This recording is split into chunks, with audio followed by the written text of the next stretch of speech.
በአርቲስት ነጻነት ወርቅነህ ህልፈተ ህይወት በርካቶች መቋቋም ያቃታቸው ሀዘን ውስጥ መግባታቸውን እየሰማን እንገኛለን። ጠቅላይ ሚኒስትር አብይ አህመድም በዚሁ ሀዘኑን ገልጿል።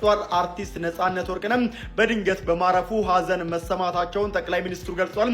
ነጻነት በተለይም በህዳሴ ግድብ በተዘጋጀው የ2016 አዲስ ዓመት የመቀበያ ፕሮግራም የነበረው አስተዋጽኦ ሁሌም አስታውሰዋለሁ። ሁላችንም አዲሱን ዓመት በደስታ እንድንቀበል አድርጎን ነበር ሲሉ ገልጿል። ለቤተሰቦቹና ለአድናቂዎቹም ታዲያ መጽናናትንም ጠቅላይ ሚኒስትሩ ተመኝተዋል። ጠቅላይ ሚኒስትር አብይ አህመድ በተወዳጁ አርቲስት ነጻነት ወርቅነህ ድንገተኛ እረፍት የተሰማቸው ጥልቅ ሀዘን ገልጸዋል። ጠቅላይ ሚኒስትሩ ባስተላለፉት የሀዘን መልእክትም አርቲስት ነጻነት ወርቅነህ በተለይም በታላቁ የህዳሴ ግድብ ላይ በተዘጋጀው የ2016 አዲስ ዓመት የመቀበያ መርሃ ግብር ላይ የነበረውን ጉልህ ተሳትፎ በአድናቆትን አስታውሰዋል። ነጻነት ሁላችንም አዲሱን ዓመት በደስታ እንድንቀበል ካደረገው አስተዋጽኦ ባሻገርም በብሔራዊ ሁነቶች ላይ የነበረው ሚና ሁሌም ይታወሳል ሲሉ እንግዲህ ጠቅላይ ሚኒስትሩ መልእክታቸው አስተላልፈዋል። ጠቅላይ ሚኒስትሩ ለአርቲስቱ ቤተሰቦች፣ ለወዳጆቹ፣ ለአድናቂዎቹ በሙሉ መጽናናትንም ተመኝተዋል። ተወዳጁ አርቲስት ነጻነት ወርቅነህ ከዚህ ዓለም በሞት መለየቱ ተገልጿል። ተወዳጁ የኪነ ጥበብ ባለሙያ ነጻነት ወርቅነህ በዛሬው ዕለት ነው ከዚህ ዓለም በሞት መለየቱ እንግዲህ የተገለጸው።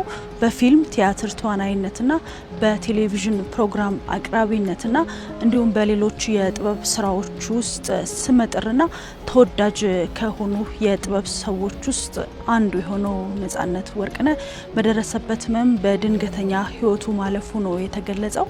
በርካታ ዓመታት በኢቢኤስ ቴሌቪዥን የሚተላለፈው የቤተሰብ ጨዋታ ፕሮግራም ላይ አዘጋጅና አቅራቢ የሆነው ነጻነት ወርቅነህ ባለትዳርና የሶስት ልጆች አባት እንደነበረ ተገልጿል። የኢትዮጵያን ብሮድካስቲንግ ኮርፖሬሽን እንግዲህ በዚህ በአርቲስቱ ህልፈት የተሰማውን ሀዘን ገልጿል። ለወዳጅ፣ ለቤተሰብ፣ ለዘመዶቹ በሙሉ መጽናናትን ይመኛል። አዲስ አበባ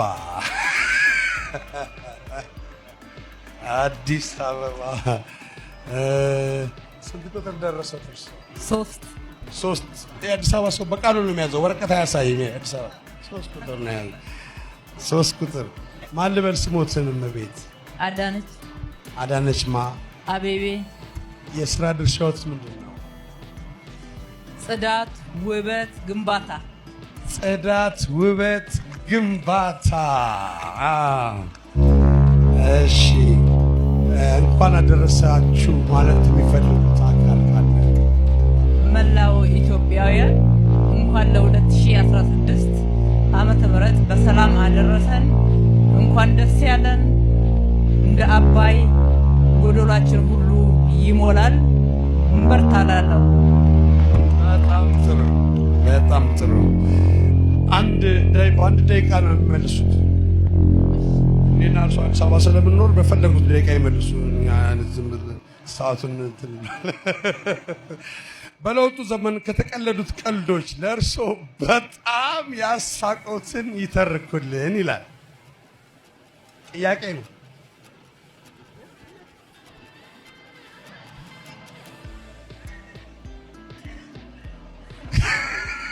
በደንብ አላስታውስም። ብዙ ነው ማለት ነው። እሺ ሞከረ። ከዚህ በላይ መልሳለ እንዴ? እንኳን አደረሳችሁ፣ እንኳን አደረሳችሁ። እስኪ ልልልልምበል፣ እስኪ ልልምበሉላችሁ። እንኳን አደረሳችሁ፣ እንኳን አደረሳችሁ። እስኪ ልልልልምበል፣ እስኪ ልልምበሉላችሁ። በጣም እናመሰግናለን። እንኳን አደረሳችሁ። አበባዮሽ የሚለው ዘፈን ላይ የሚጠሩ ስሞችን ጥቀሽ። አበባ። ድርጅቶች አርማቸውን ከሚያሳትሙባቸው ነገሮች ውስጥ አንዱን ጥቀሽ። በማስታወቂያ በመለጠፍ። ምን ላይ? መንገድ ላይ። ረጅም መንገድ ስትሄጂ መኪናሽ በምን ምክንያት ሊቆም ይችላል? ለእረፍት። አዲስ ዓመት ሲመጣ ስለምን ልታስቢ ትችላለሽ? አዲስ ዓመት ስለ በግ።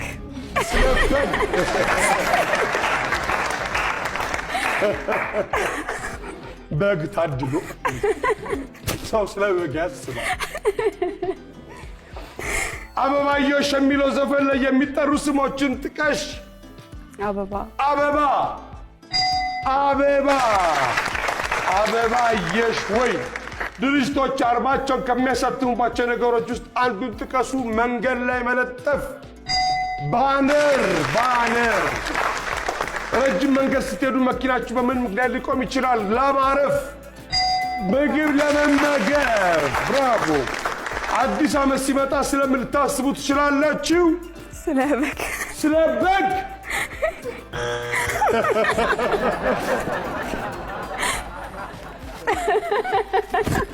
ምን ያስብ? ስለ በግ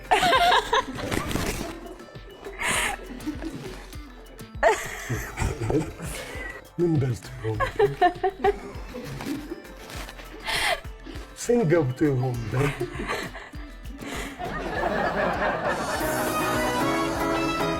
ነፂ የት ነው ተወልዳ ያደገው? የተወለድኩት ሆስፒታል ነው ባይዘው። የት ነው የተወለድኩት? ታመ ነበር ማለት ነው።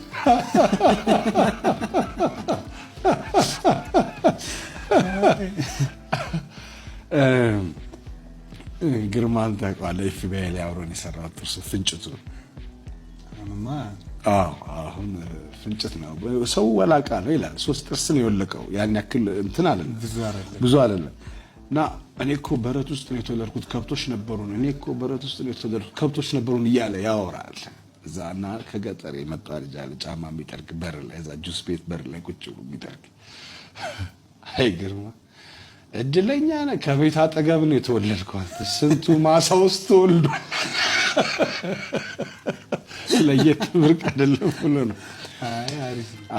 እኔ የተወለድኩት ኡራኤል አካባቢ ነው ተወልጄ ያደግኩት። ኡራኤል ነው እኔ። ከዛ ምስራቅ ጎ ወይም አስፋውሰን የሚባል ትምህርት ቤት ነው የተማርኩት። ከዛ ሃይ ስኩል ወደ ምስራቅ አጠቃላይ ነው የሄድኩት።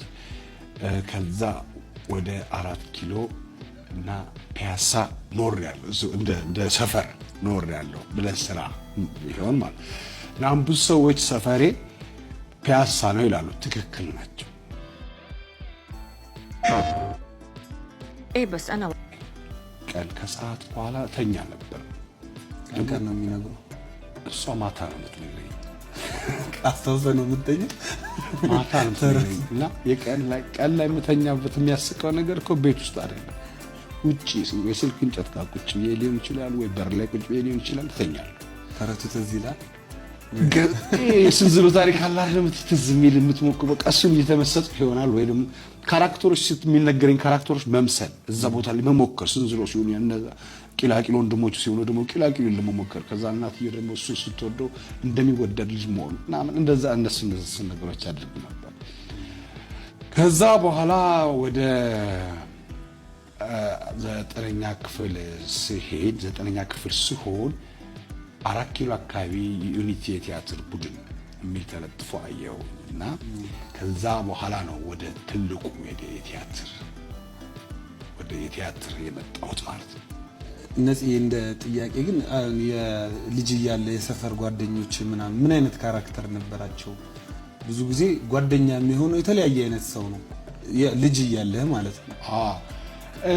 እሱ እኔ ልጅነቴ በደንብ ተጫውቼዋለሁ ስል ጎማም ገፍቻለሁ፣ ሸራ ኳስም አንጥሬያለሁ።